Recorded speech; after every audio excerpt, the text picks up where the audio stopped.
তো আবারও চলে যাচ্ছিলাম বিকেলে চৌমোড়, কারণ হঠাৎই না দুপুরে খবর পেলাম যে ডিবিসি থেকে জল ছেড়েছে, বন্যা হবে। আর বন্যা মানেই তো আতঙ্ক।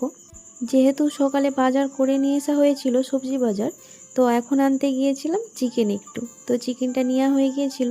চিকেন নেওয়ার পরে যে মোমো খেয়ে নিচ্ছিলাম একটু, আবার মোমো খাওয়ার পর একটু ফুচকা খেয়ে নিচ্ছিলাম। তো ফুচকা না খেলেই নয়। তো যাওয়ার সময় তো দেখে গিয়েছিলাম কোথাও জল নেই, রাস্তায় মোটামুটি কোথাও জলই নাই। তো বাড়ি ফেরার সময় দেখি না অনেক জল হয়ে গিয়েছে, ওইটুকু সময়ের মধ্যে অনেকটাই জল হয়ে গিয়েছিল। এই দেখো। তো জল দেখতে দেখতে তো এদিকে বাড়ি চলে এসেছিলাম। তো বাড়ি এসে বোন বলল যে চাউমিন করবে। তো যেহেতু সেবেলা সবজি বাজার করে নিয়ে আসা হয়েছিল, তো আমি এসে কাটতে বসে পড়েছিলাম। আমি সবজিটা কেটে নিচ্ছিলাম, বাকিটা বোন রান্না করবে।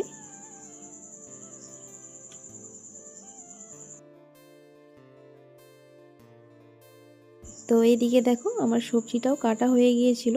তো সবজি কেটেছিলাম গাজর, বরবটি, ক্যাপসিকাম আর বাঁধাকপি। আর এদিকে ছিল পেঁয়াজ, টমেটো, কাঁচা লঙ্কা, আদা কুচি আর রসুন কুচি। তো এইদিকে বোন সব সবজিগুলো ভেজে নিয়েছিল, আর ডিমও ভেজেছিল। তো ওইটার আর ভিডিওটা আমার তোলা হয়নি। তো এদিকে বাঁধাকপিটা ভাজা হয়ে গিয়েছে। তো তেল দিয়ে দিয়েছে কড়াইতে, লঙ্কা কুচিও দিয়ে দিয়েছে, এরপর দেবে রসুন কুচি, এরপরে দেবে আদা কুচি। তো ভালো করে সমস্তটা নেড়ে নেবে। নাড়া হয়ে গেলে এর উপরে দিয়ে দিচ্ছে পেঁয়াজ কুচি। তো পেঁয়াজটা ভাজা হয়ে গিয়েছে, এর উপরে দিয়েছে টমেটো আর একটু লবণ। তো এটাও ভালো করে ভাজা হয়ে গেলে দিয়ে দেবে এর উপরে মশলা। তো মশলাটা কষানো হয়ে গেলে এর উপর দিয়ে দেবে চাউমিন। তো আমাদের বোন ভালোই চাউমিনটা বানায়, তো ওই জন্য ওকেই বলি চাউমিনটা বানাতে যখন আমাদের বাড়িতে আসে। তো এইদিকে কথা বলতে বলতে চাউমিনটাও ভালো করে লাড়া হয়ে গিয়েছিল। তো এর উপরে দিয়ে দেবে সমস্ত সবজি ভাজাগুলো। এই যে এর উপরে দিয়ে দিয়েছে, এর উপরে ভালো করে নেড়ে নেবে।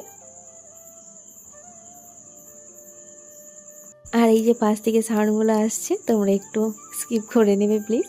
তো এরপরে দিয়ে দিচ্ছে সানরাইজের চাউমিন মশলা। তো এদিকে কমপ্লিট হয়ে গিয়েছে। দেখতে তো অসাধারণ সুন্দর, তেমন খেতেও সুন্দর। কারণ আমি বলছি এই কারণে, কারণ আমি খাওয়ার পরে ভয়েসটা দিচ্ছিলাম। তো আজকে এখান অবধি। ভিডিওটা ভালো লাগলে লাইক কমেন্ট করে পাশে থাকবেন। দেখা হচ্ছে নেক্সট ভিডিওতে। Thank you.